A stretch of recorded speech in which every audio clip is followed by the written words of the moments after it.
Hello guys, welcome to my YouTube channel. Next episode பார்த்துட்டு வந்து பாருங்கள், அப்போ தான் கதை புரியும். இப்போ நம்ம என்ன பார்க்க போகிறோம்னா, த யங்கஸ்ட் டிசிபிள் இந்த மாஸ் லீடர், அதை தான் இப்போ நம்ம பார்க்க போகிறோம். வாங்க ஃப்ரெண்ட்ஸ், 19-20 அந்த சாப்டர் தான் இப்போ நம்ம பார்க்க போகிறோம். சாப்டரோட ஆரம்பத்தில் ஹீரோ வந்து சொல்கிறான், மாமா ஏன் நீங்கள் எப்போ வந்தீங்க? நியூ இயர் அன்னைக்கு வந்து உங்கள் அப்பாவோட குடிக்க வந்தேன்டா. டேய், எல்லா வாரத்துக்கு மேலாக நான் தாண்டா உங்கள் அப்பாவுக்கு குடிக்காத நம்பனாக இருக்க முடியும். என்ன நான் இங்கே இருக்குது உனக்கு வருத்தமாக இருக்குதா அப்படின்னு மாமா சொல்கிறாரு. ஹீரோ சொல்கிறான், இல்லை மாமா, அது அப்படி இல்லை மாமா. மாமா சொல்கிறாரு, ஏன்டா நீ ஹாப்பியாக இருக்கல? உன்னோட லுக்கில் வந்து வேறு மாதிரி தெரியுதே. டேய், நான் இங்கேருந்து போக வேண்டுமாடா உனக்கு? ஹீரோ சொல்கிறான், இல்லை மாமா, உங்களை பார்த்தா எப்படி சந்தோஷப்படாமல் இருக்க முடியும்? டேய், மாமா வந்து உனக்கு ஒன்று கொடுக்குறேன், இதை வந்து எடுத்துக்கொள். ஹீரோ கேட்குறான், இது என்ன மாமா? டேய், இது வந்து உனக்கு நியூ இயர் கிஃப்ட்டுடா. ஹீரோ நினைக்கிறான், நான் வந்து இதை வண்டி வாங்கவில்லை என்றால் அவர் கோச்சிப்பார். தேங்க்யூ மாமா. யா. டேய், உங்கள் அப்பா வந்து நல்லா பார்த்துக்கடா. அவருடைய மோசமான மனநிலைமை இருக்காது, அவருக்கு என்ன நடக்கும் என்று எனக்கு தெரியாது. ஹீரோ சொல்கிறான், ஆமாம், டைமுக்கு இருந்து டைமுக்கு வரை அவரை பார்க்க யாராவது அனுப்புமாமா. ஆமாம் சொல்கிறது நல்லது, நீ குறைந்தபட்சமாக இருக்கிறாய், அது ஒரு நிம்மதி. அவர் மறுபடியும் காயமடைவது என்னால் பார்க்க முடியாது. சரி, சீக்கிரமாக ஓய்விடுன்னு சொல்லிட்டு அவர் போகிறாரு. அப்படியே இதை பற்றி சொல்கிறாங்க, இந்த கோஸ்ட் வந்து 91 ஸ்டெப்பு எடுத்து வைக்கும்போது இந்த உலகில் உள்ள அனைவரும் குருடராக ஆகிவிடுகிறார்கள். இரவர் நினைக்கிறான், இது கோஸ்டின் 9 ஸ்டெப்பா? எல்லா மார்ஷியல் கலைகளும் இயற்கைக்கு அற்பாற்பட்ட ஒரு சக்தி. கோஸ்டின் 99 ஸ்டெப் அந்த டெக்னிக் ஒன்றாகும். இது வந்து ரொம்ப அதிகம், நான் வந்து அவர்கிட்ட திருப்பி கொடுக்கணும், அதை வைத்துக்கோ. டே, என்கிட்ட கொடுக்கறதுக்கு ஒன்றுமே இல்லை அப்படின்னு சொல்லிட்டு மாமா போயின்னுக்கிறாரு. தேங்க்யூ மாமா. யா. அப்படியே வாகனத்தை காட்டிட்டு ஹீரோவும் ஹீரோங்க அப்பாவும் 2 பேரும் உக்காந்துக்கிறாங்க. இவ்வளோ காத்தில் என்கிட்ட என்ன பேச வேண்டும் என்று விரும்புகிற அப்படின்னு அவங்க அப்பா கேட்குறாரு. ஹீரோ கேட்குறான், எனக்கு வந்து 2 விஷயங்கள் சொல்ல வேண்டும். ஹீரோங்க அப்பா சொல்கிறாங்க, கோ ஏட். ஃபஸ்ட்டு நான் சொல்வதை கேட்ட பிறகு நீங்கள் எதையும் கேட்க மாட்டீங்க என்று எனக்கு சத்தியம் வைங்க அப்படின்னு ஹீரோ கேட்குறான். அது என்ன ஹீரோங்க அப்பா அப்படின்னு கேட்குறாரு. ஃபஸ்ட்டு நீங்கள் எனக்கு சத்தியம் செய்யுங்க அப்படின்னு ஹீரோ கேட்குறான். ஹீரோங்க அப்பாவில் அதை வந்து ஒத்துக்கணும். சரி, நான் சத்தியம் செய்கிறேன், இப்போது வந்து சொல்லு. அடுத்து இந்த 2 ஆண்டுகள் இந்த இடத்த விட்டு போவாதீங்க அப்படின்னு ஹீரோ சொல்கிறான். ஹீரோங்க அப்பா வேறு கேட்குறாங்க, ஏன்? ஹீரோங்க அப்பா வேறு யோசிக்கிறாரு, அடடா, இங்கேருந்து வெளியே போகிறதுக்கு பெரிய காரணம் கூட எதுவும் இல்லை போல. சரி மகனே, நான் சத்தியம் செய்கிறேன். ஹீரோ சொல்கிறான், 2வது விஷயம், எந்த பெண்ணாவது வந்து உன்னை எங்காவது போக சொன்னால் நீ வந்து போகக்கூடாதப்பா. அப்படியே அப்பா வேறு சிரிக்கிறாரு. டி இப்படி சொல்கிறடா, என்ன மாதிரி ஒரு முரட்டு பையனை எந்த பொண்ணா வந்து கரெக்ட் பண்ண முடியும்? எனக்கு வந்து சத்தியம் செய்யுங்கப்பா. லீலிவான் தனது கோரிக்கையை நிறைவேற்றிவிட்டு வீட்டு விட்டு வெளியே சென்றான். ஆனால் அவர் இன்னும் பதட்டமாக இருந்தால் அவரால் எதுவும் செய்ய முடியவில்லை. ஹீரோ அவங்க எல்லாரும் அந்த இடத்த விட்டு கிளம்புறாங்க. மை மகன், அவன் ரொம்ப வளர்ந்து விட்டான். ஹீரோங்க அப்பால போகிறத பார்த்து நின்றுக்கிறாரு. 2 நாட்கள் கழித்து காடு சொல்கிறான், நான் ஃபஸ்ட்டு வந்து ஓஜியோ கிளானுக்கு வந்து செல்கிறேன். சரி, நீங்கள் சரி ஹார்ட் ஒர்க் பண்ணதுக்கு நன்றி அப்படின்னு ஹீரோ சொல்கிறான். முரிம் அலைன்ஸு பற்றி கேள்விப்பட்டிருக்கிறேன், ஆனால் இப்போது தான் ஃபஸ்ட்டு டைம் வந்து பார்க்குறேன். அது வந்து ரொம்ப பெரிதாக இருக்குது. ஓஜியோ கிளான் உங்களுக்கு இடம் இருக்குதா என்று மாஸ்டரிடம் கேட்குறேன். இவன் கேட்குறான், அது வந்து ஓஜியோ கிளான் லீடரின் கார்டு யூனிட் தானே? ஹீரோ சொல்கிறான், ஆமாம். அது மஞ்சாக்கலன் சொல்கிறான், அவங்க என்ன போல் அலைந்து திரிவர்களை ஏற்றுக்கொள்வார்களா? ஹீரோ சொல்கிறான், நானும் என் அப்பா உனக்காக எடுத்து சொல்கிறேன்டா. அப்பா வந்து அதுக்கு ஒத்துக்குனாரு. சரி, தேங்க்யூ. நீங்கள் வந்து எனக்கு தேங்க்யூலாம் சொல்ல தேவையில்ல, நீங்கள் வந்து எனக்கு அங்கிள் மாதிரி. ஓ, நீங்கள் என்ன இப்போ அழுவுறீங்களா? டே, உனக்கு பைத்தியமா? நான் ஏன்டா அப்படி அழுவ போகிறேன் அப்படின்னு இவன் சொல்கிறான். இந்த முரிம் அலைன்ஸ் இடத்த காட்டுறாங்க. ஹீரோவும் மாஸ்டரும் உள்ளே பேசி நிற்கிறாங்க. நான் திரும்பி வந்துட்டேன் மாஸ்டர். சரி, உங்கள் அப்பா எப்படி இருக்கிறாங்க? ஹீரோ சொல்கிறான், அப்பா வந்து நல்லா தான் இருக்கிறாரு, எந்த பிரச்சனையும் இல்லை. லிட்டி சிஸ்டர் வந்து எப்படி இருக்கிறாங்க மாஸ்டர்? அவள் நல்லா தான் இருக்கிறா. உண்மையிலே அந்த சம்பவத்தை பற்றி உங்ககிட்ட ஏதாவது கேட்க வேண்டும். யாங்கு தான் சொன்னது, நீங்கள் அந்த பீப்பிள் டெமன் கல்ட் என்று சொன்னீங்களாமே, நீங்கள் ஏன் அப்படி நினைத்தீங்கன்னு என்று மாஸ்டர் கேட்குறாரு. அவங்க லிட்டி சிஸ்டர் மாஸ்டரின் மகள் தெரிந்து கொண்டு தான் தாக்கினாங்க. மார்ஷியல் ஆர்ட் உலகில் டெமன் கல்ட்டு தவிர வேறு யாருக்கு தைரியம் இருக்குது மாஸ்டர்? சரி, அது உண்மைத்தான். அவங்க நடந்து கொண்ட அசைவுகள் நான் புத்தகத்திலிருந்து படித்தேன். டெமன் கல்ட் மார்ஷியல் ஆர்ட் கலைகளின் டெக்னிக் போலவே இருந்தன. மாஸ்டர் கேட்குறாரு, நீ நிச்சயமாக சொல்லுகிறியா? ஆமாம் மாஸ்டர். உண்மையிலே முரிம் அலைன்ஸ் போயில் டெமன் கல்ட் முறை. உண்மையிலே மார்ஷியல் ஆர்ட் கலைகளின் ஏகப்பட்ட டெக்னிக் புத்தகங்கள் உள்ளன. எனவே அது முற்றிலும் தவறானது அல்ல. மாஸ்டர் சொல்கிறாரு, இதை பற்றி மிலிட்ரி ஆஃபீஸர்கிட்ட விசாரிக்க சொல்கிறேன். நீ இப்போது போய் ஓய்வெடுக்கலாம். நான் இப்போது போய் ரெஸ்ட் எடுக்கிறேன் மாஸ்டர். மாஸ்டர் கூப்பிட்றாரு. இவான். எஸ் மாஸ்டர், என்ன சொல்கிறீங்க? மேடம் வந்து ஏதாவது சொன்னால் தயவு செய்து பொறுமையாக இருடா. மாஸ்டர், எனக்கு புரிஞ்சுது. ஹீரோ சொல்கிறான், நான் திரும்பி வந்துட்டேன் சீனியர் பிரதர். இவர் சொல்கிறாரு, வெல்கம் பேக். ஹீரோ வேறு நினைக்கிறான், கொஞ்ச காலத்துக்கு முன்னாடி சீனியர் பிரதர் போட்டியாளர் நினச்சி ஒரு கோடு வரைஞ்சது போல் இருந்தது. அப்படியே இந்த பொண்ணு கத்தினே வந்து, எங்கஸ்ட் அங்கிள் தூக்குங்க, எங்கஸ்ட் அங்கிள் வந்து தூக்குங்க. ஆஹா, சீனியர் பிரதரோட பொண்ணு என்னை அன்பாக வர வைக்கிறாள், அதனால் எல்லா துக்கங்களும் மறைந்து விட்டது அப்படின்னு சொல்லிட்டு ஹீரோலாம் அந்த குழந்தைக்குள்ளே ஜாலியாக விளாண்டுக்கிறான். வாவ் பியாங்கா, நீ வந்து பியூட்டிஃபுல்லாக வளர்ந்து விட்டாயா? நீங்கள் இந்த இடத்துல தங்க போகிறீங்களா? உங்களுக்கு யாராவது வந்து வணக்கம் சொல்லணுமா அப்படின்னு இவன் கேட்குறான். ஹீரோவில் குழந்தைகளை பேசினுக்கிறான். இல்லை, நான் இப்போது கிளம்ப வேண்டும். ஆங்கா, நான் மீண்டும் திரும்பி வருவேன், சரியா? ஹீரோவில் டக்குன்னு இந்த இடத்த விட்டு கிளம்புனான்னு பார்த்தானா டக்குன்னு வந்து லியா வர நிற்கிறான். லியா கேட்குறான், நீ மறுபடியும் வந்துட்ட, என்னை வந்து நீ பார்க்கவில்லை. ஹீரோ சொல்கிறான், இல்லை மாஸ்டரும் சீனியர் பிரதரும் பார்த்துட்டு வந்ததால் லேட் ஆகிடுச்சு. அப்படியா? ஹிஹி. சரி அப்படியா, சரி போகலாம். நீ ஹீரோலா அப்படியே சும்மா பெருமூச்சு விட்டு, சீனியர் பிரதரும் மேடம் ஒண்டி தான் சந்திக்க வேண்டும்.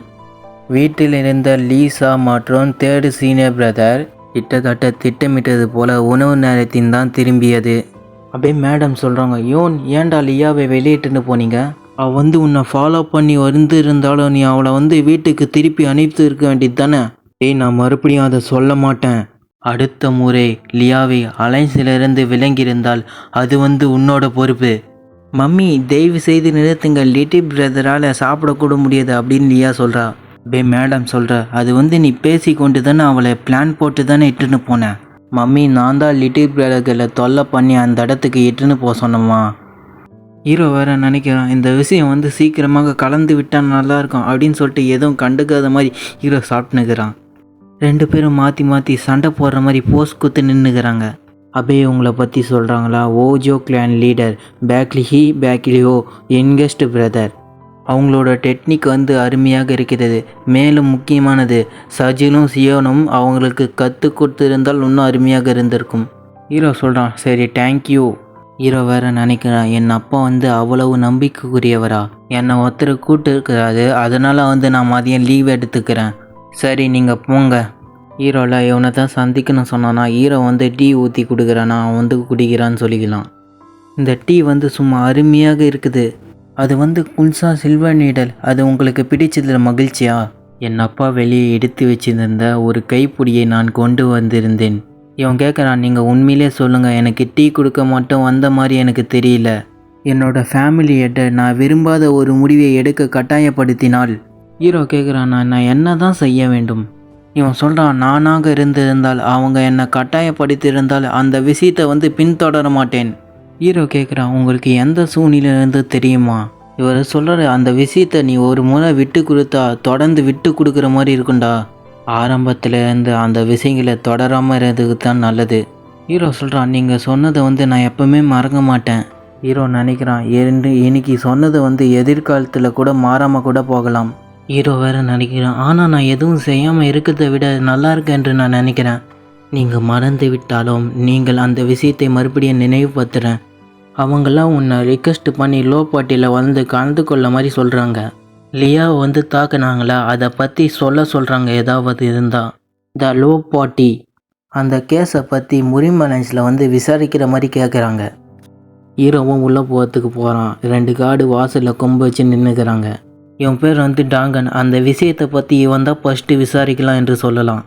ஹீரோ வேறு நினைக்கிறான், டாங்டன் இவன் தான் லோ பார்ட்டியில் வந்து ஃபஸ்ட்டு விசாரிக்கிறோன்னா. ஹீரோ சொல்கிறான், உங்களுக்கு வணக்கம், என்னுடைய பேர் வந்து லீ வான். இவன் சொல்கிறான், நீங்கள் வீட்டுக்கு திரும்பும்போது நடந்த சம்பவத்தை பற்றி கேட்கறதுக்கு தான் நாங்கள் உங்களை தொடர்பு கொண்டோம். ஹீரோ வேறு சொல்கிறான், அந்த விஷயத்தை வந்து இனத்துக்கு முடிச்சிருப்பீங்க என்று நினைத்தேனே. இவன் சொல்கிறான், இன்னும் சில விஷயங்களை தொடர்பு கொள்ளவில்லை, அவங்கள பார்த்தது அதுதான் ஃபஸ்ட்டு டைமா நீங்கள்? ஹீரோ சொல்கிறான், ஆமாம். இவன் சொல்கிறான், நீங்கள் வந்து அவங்கள அடி பண்ணி வச்சதுனால அவங்க வந்து விசித்திரமாக தெரியவில்லை. லீடரின் மகளை ஏன் தாக்கினாங்க என்று நினைக்கிறீங்க? ஹீரோ வேறு நினைக்கிறான், அவங்க வந்து அவ்வளோ ஸ்ட்ராங்காக இருப்பாங்களா? ஏனென்றால் அவங்களுக்கு ஓவர் பவர் கொடுத்திருந்தா. இவன் கேட்குறான், அவங்க தன்னைத்தானே சாகும்போது ஏதாவது ஒரு விஷயம் பார்த்தீங்களா அவங்ககிட்ட? ஹீரோ அப்படியே சும்மா தாளாட்டினே சொல்கிறான், இல்லை இல்லை எனக்கு எதுவும் தெரியாது.